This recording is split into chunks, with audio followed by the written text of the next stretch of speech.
Good afternoon, ladies and gentlemen.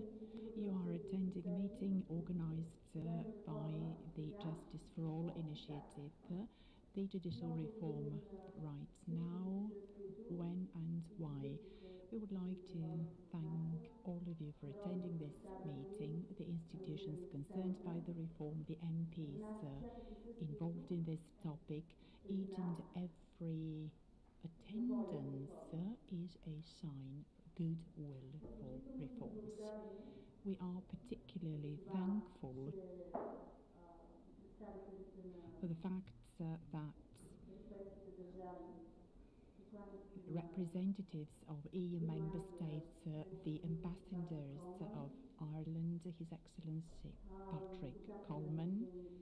We are expecting His Excellency the Ambassador of France, the Embassy of Germany, the UK Embassy, the Embassy of the Czech Republic. We are also particularly honored to have live streaming with the Spanish Commission. Mr. Gianni Bucchecchio is following our meeting live. We are very grateful to the National Assembly for hosting this meeting. This is not only to the convenience of the esteemed members of the Parliament and the particular importance of the upcoming parliamentary debate, the second reading of the draft amendments. We have been saying and affirming that the still existing gap between the civil society with its opinions, views and expertise, and on the other hand the political elite. This is a gap that needs to be closed. This will be the way forward for Bulgaria's stable development. We have been nourishing the best of hopes that the sweet memories of the past will get out of fashion. Thank you to all of you for honouring our invitation. I would like to give the floor to Mr. Ivan Ivanov, the Deputy Speaker of the National Assembly, who is hosting this event. Thank you, Minister of Justice, Your Excellencies, representatives of various embassies in Bulgaria, members of Parliament, representatives of various institutions,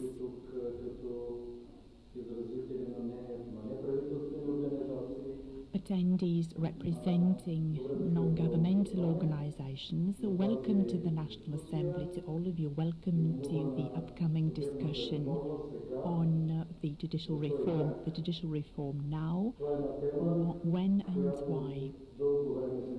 This is a topic that has been in the public space for a long time.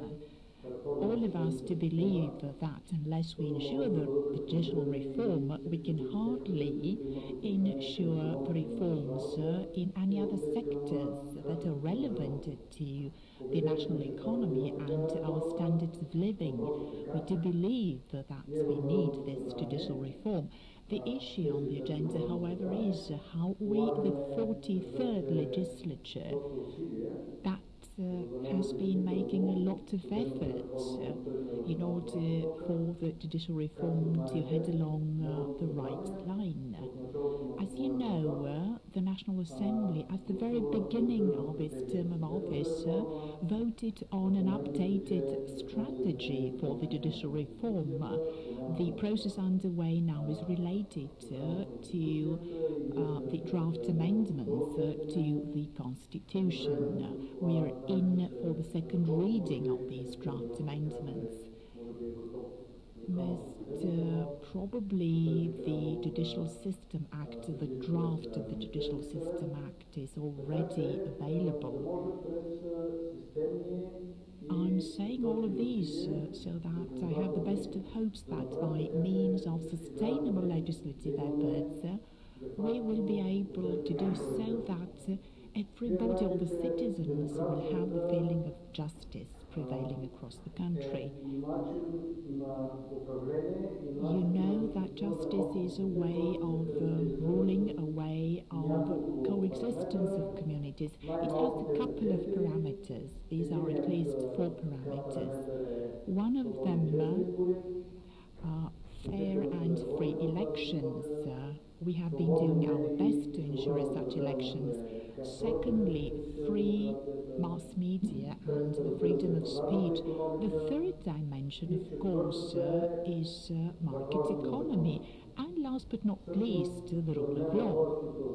I would say that the rule of law is the most important feature of a community claiming to be a democratic one. Unless there is the rule of law in place, we can hardly ensure conditions and conducive environments for investments.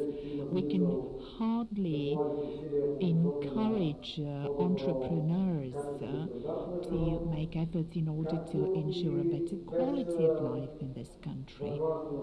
Unless there is a rule of law, we can hardly have the feeling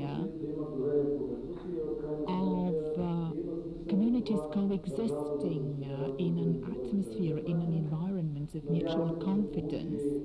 I very much hope that our discussion will be beneficial, will be successful.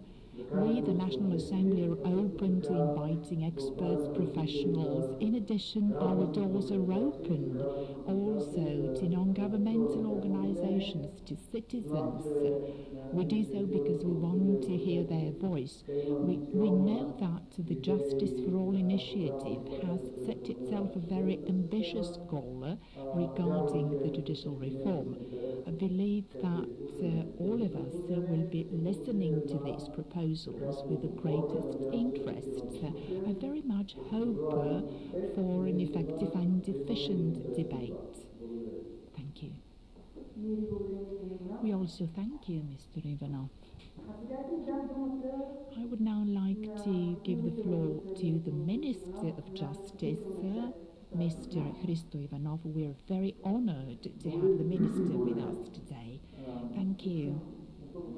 I'm attending this forum in order to extend my gratitude to the Justice for All initiative and to the Bulgarian National Assembly for ensuring yet another discussion on the judicial reform topic.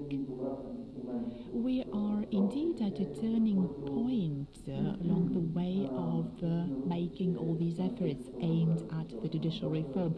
At the beginning of our term of office, this did not seem quite feasible.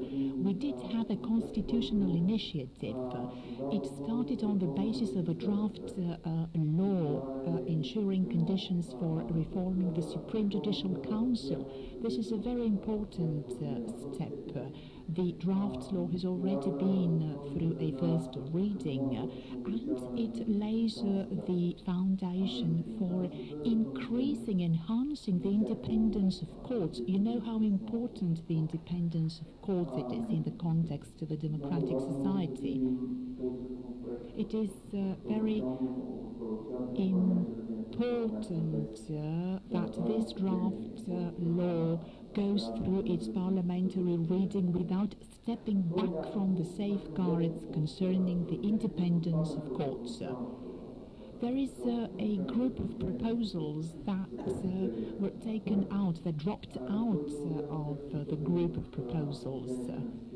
Some of these have been included in the proposals tabled by the Justice for All initiative. The consultation so far with various parliamentary groups show that we're ready to also discuss a part of these proposals. This is a positive sign. Thirdly, the position of the Venice Commission is yet another very important factor. The Venice Commission has the best expertise in terms of the rule of law in the countries, not only the ones that are members of the Council of Europe. The Venice Commission has strongly supported the judicial reform, the reform of the Supreme Judicial Council. The Commission has substantially supported our efforts aimed at enhancing the constitutional safeguards for our courts. Furthermore, the Venice Commission has very much insisted that we should do more along this line. The Venice Commission has tabled specific proposals in order for us to go beyond the minimum contained in the draft law that went through its first reading. There are representatives of various political parties in the room. Some of them were involved in drafting this law, others supported it. I would like to call upon all of them to very seriously approach this political fact, namely the support provided by the Venice Commission. These two groups of proposals, in other words, the first reading of the draft law, the proposals that dropped out of the initial range of proposals. What we have now is a number of additional proposals tabled. We, the society, the institutions, should be well aware of how important the moment right now is. These new proposals encompass a much broader range of issues that are relevant to the Bulgarian society. I very much hope that the Bulgarian MPs will have an adequate response to these proposals. What solution the Parliament will reach, it is at the Parliament's discretion, of course. The proposals tabled do provide an opportunity for the Bulgarian Parliament to find a solution and make decisions in order to solve issues that have been pending for years on end. Once again, I would refer to the Venice Commission. The Venice Commission has raised a number of these issues, voting by two-thirds. Voting by two-thirds for the members of the Supreme Judicial Council. There is already such a proposal. Another issue raised by the Venice Commission, namely the excessive power in the hands of the Bulgarian Prosecutor's Office. This is an issue according to the Venice Commission. So I would call upon all the institutions that we open our eyes to this particular problem. Proposals have been made, and these proposals offer an opportunity for us to enhance the accountability and efficiency of the Bulgarian Prosecutor's Office. This is a step that we have to take in the name of democracy in Bulgaria, in the name of each and every individual prosecutor, so that prosecutors can work in an environment with a much stronger feeling of empowerment and support from the society. Whether the Parliament will approve and vote all these proposals, well, this is a different issue. We have to be aware, however, that we cannot close our eyes to these issues. There is a certain feeling of reluctance to get into deep waters. I would like to thank Mr. Ivan Ivanov, the Deputy Speaker, and the Bulgarian Parliament as a whole for the initiative, for allowing us to discuss this very important topic on the territory of the Bulgarian Parliament. We, the society, must find an answer to this topic. Mr. Ivanov has raised the issue regarding the Judicial System Act, the new drafts law. We are awaiting the amendments to the Constitution that will be passed. Based on this, depending on this, we will proceed with the Judicial System Act. Next week we have scheduled 2 discussions with our colleagues from the judiciary on the topics of competitions and appraisal. These are 2 very important topics that are pertinent to the quality of our judiciary. Thank you very much for the discussion organized, for the step taken. I look forward to the discussion. Thank you, Minister. It is the appropriate time for us to tell you a little bit more about our good selves. I'm Miroslava Petrova. I will be moderating this meeting. As for the initiative and introducing the initiative, Petromir Kanchev will be presenting our initiative. You have the floor, Mr. Kanchev. Thank you. Thank you to all the participants. I'm very happy to have been able to organize this meeting or roundtable in the National Assembly. It is a meeting in particular for the sake of the Bulgarian MPs who are honored to vote these particularly important amendments to the Bulgarian Constitution. Amendments important both for practicing jurists and for the citizens who need justice. The Justice for All initiative is not an NGO, it is not a foundation, an association or a community center. We're not involved in this type of activities. Our members are Bulgarian citizens, Bulgarian artists, Bulgarian professionals. By and large, these are Bulgarian nationals who have experience in the area of law. Due to this expertise, we've been able to draft 7 proposals. We do hope and we do believe that if these proposals are taken into account and passed in the Bulgarian Parliament, this will open the way forward to the judicial reform. Let me say a few words about our initiative. Our initiative was set up under a specific law in Chapter 3. It is the Citizen Participation in State and Local Government Act. This is an instrument whereby citizens can advance proposals to the central authorities. Proposals of national relevance. This is done by means of a list of signatures by citizens.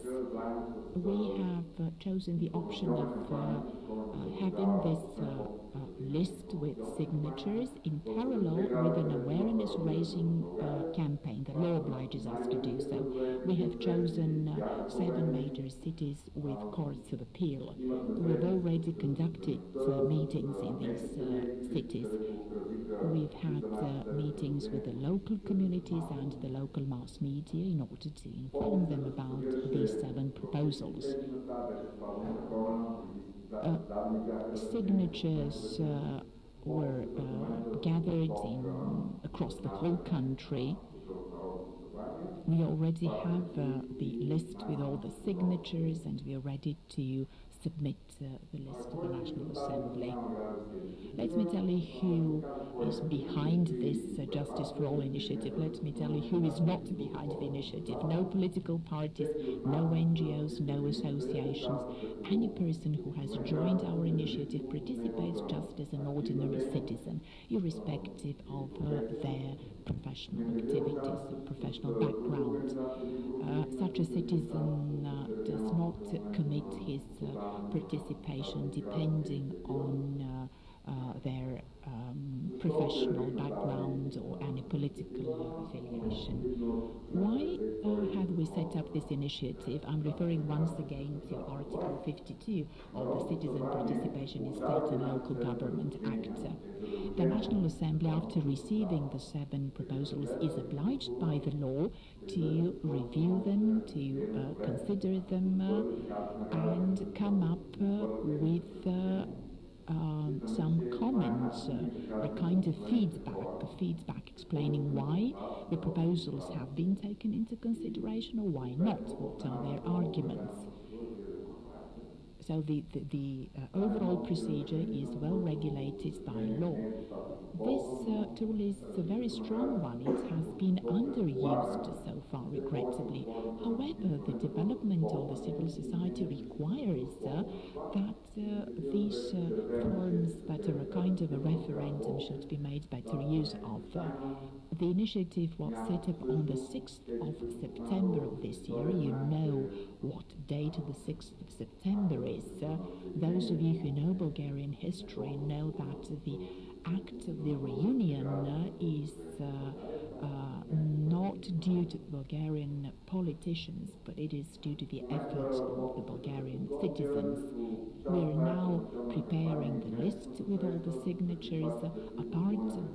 This meeting is also a part of the information campaign. So we intend to submit the list with the signature just before the second reading of the draft amendments, so that the MPs would be well informed about the public opinion. Hopefully our view will also be taken into consideration. Our view will be presented today.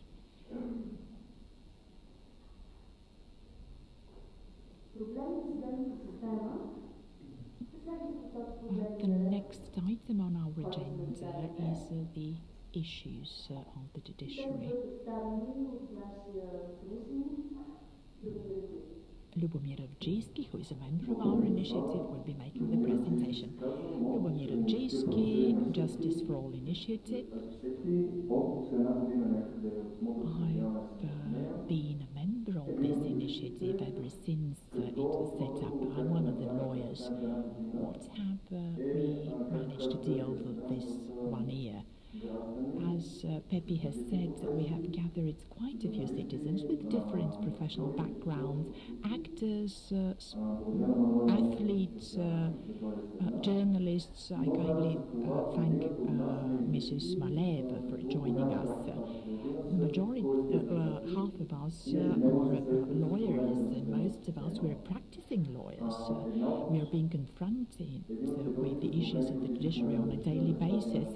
One of the most serious problems to be resolved has been identifying the problems, analyzing these problems. We did know that there are deficiencies, drawbacks in the judiciary. Hence our idea was identifying these drawbacks and making proposals in order for the system to be much better reformed. We do need a much deeper reform, unlike what has been happening during the last 20 years. I'm going to present the deficiencies of the Bulgarian judiciary that we have identified. We have grouped them into two: independence of the judiciary and independence of the Supreme Judicial Council being the supreme authority. That's on the one hand. On the other hand, the drawbacks within the prosecutor's office, the efficiency of the prosecutor's office. As the minister has rightly pointed out, the topic of the prosecutor's office has not been opened for debate over the last 20 years.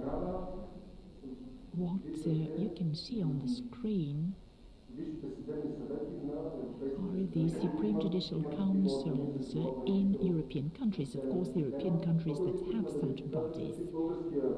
Our idea was to show that the Bulgarian Judicial Council is the most politicized one compared to any other similar council. The Supreme Judicial Council has a parliamentary quota.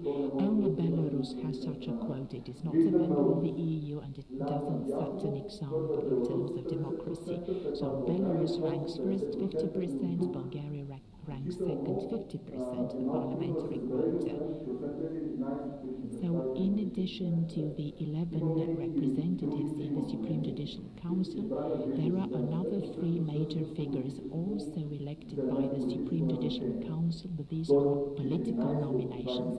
Hence, a total of 14 out of the total of 25 members of the Supreme Judicial Council are political persons. Romania in 2004 carried out a reform in the judiciary. So 14 magistrates quota, 9 judges, 5 prosecutors and 2 from the Romanian parliament. Similar situation in Italy and France. The Supreme Judicial Council has 16 to 8, two-thirds of two-thirds judges and prosecutors. Yet another interesting fact, Bulgaria is the only country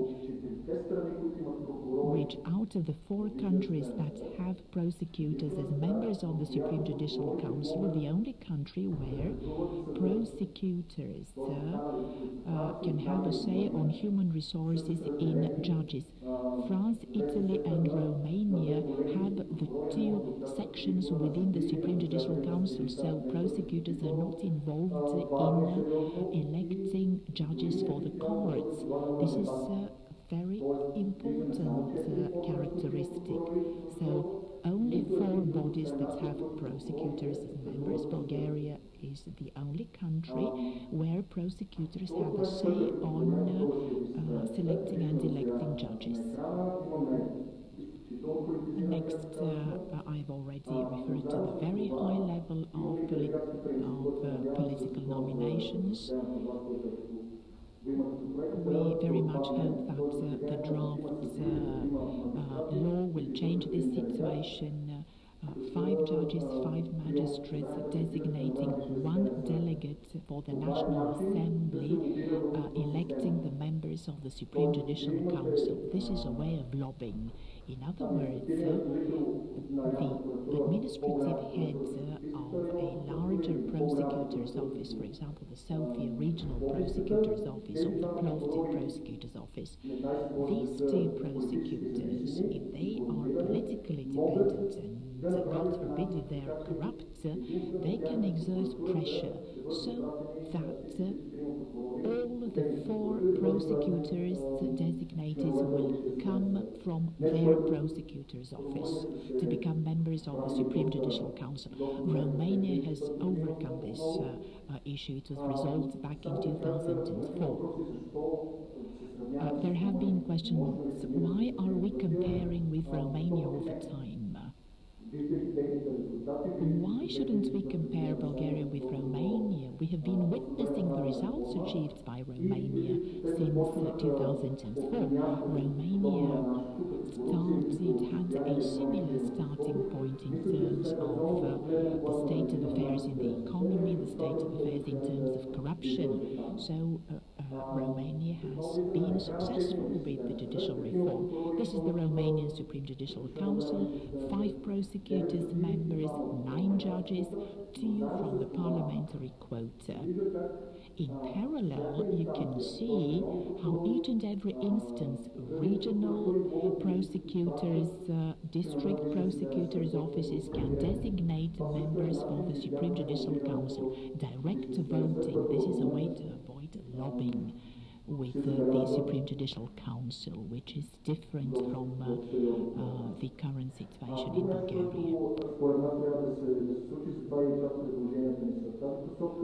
Yet another development, we need a very clear procedure for withdrawing members of the Supreme Judicial Council, once again referring to Romania. The Romanian law on magistrates and on the Supreme Judicial Council stipulates that the same General Assembly shall have the powers to both appoint and release members of the Supreme Judicial Council. Bulgaria does not have such a procedure in place. The procedure as laid down in the Judicial System Act is not clear enough. Due to this unclear procedure, the Supreme Judicial Council cannot pronounce, cannot decide on the substance in terms of releasing a member. A couple of other facts. 6%, this is the level of confidence in the prosecutor's office, 18% confidence in the judicial system. This is according to Eurostat data. 6% confidence, this is Alpha Research results. As regards Romania, 48% confidence in the judiciary. After the judicial reform, an increase by several times. The results achieved by Romania, and hopefully will be achieving the same results, and will be catching up with Romania. Over the last 2 years, one single prime minister convicted, 4 ministers, 18 MPs, 45 directors of public institutions, and 42 mayors.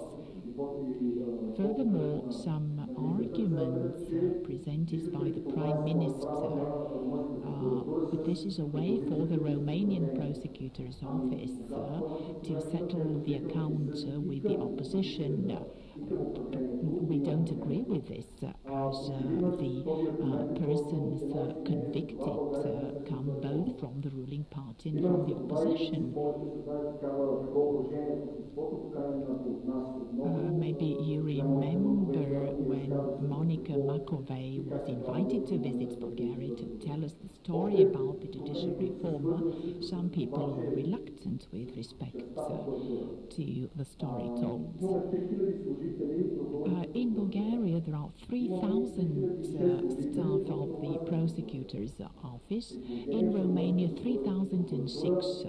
Given the fact that the Romanian prosecutor's office has crimes registered by 3 times more, the territory of Romania is by far larger, and the number of the population is by far larger. The Bulgarian prosecutor's office has by 2 times more prosecutors per capita compared to the EU average. You can see that the prosecutor's office is overstaffed, and nevertheless they are not able to cope with the criminality rates in Bulgaria. Data from the last 2 years. Some serious data provided by the mass media, information about the fact that the Prosecutor General has been designated by the Prime Minister. Not to speak of lobbyists.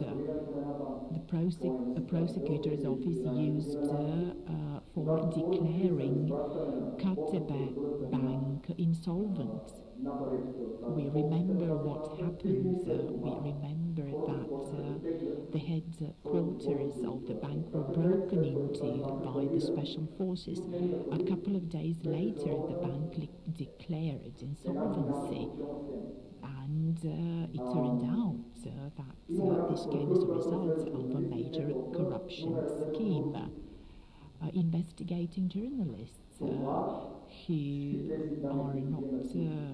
are investigating NGOs but not corruption. All of us are aware of this reality. The reasons are that the Supreme Judicial Council is politicized, the prosecutor's office is over-dependent in political terms. In addition, it is too centralized. The next 2 slides show that the prosecutor's office is centralized and why it shouldn't be centralized. The only other prosecutor's office similar is the Russian one. Let me read something very interesting that we found in the Russian Constitution, Article 129. The prosecutor's office of the Russian Federation is a central and uniform structure. The prosecutors are accountable to the Prosecutor General. Article 136 of the Judiciary Act of Bulgaria has more or less done a copy-paste. The prosecutor's office is uniform and centralized, and all the prosecutors are accountable to the Prosecutor General. This is a very important issue. We know well enough that the administrative heads can influence the investigations, the prosecution conducted by prosecutors. They have the right to assign cases, they have the right to revoke, to repeal acts issued by prosecutors, and so on and so forth. And all of these come as a result of this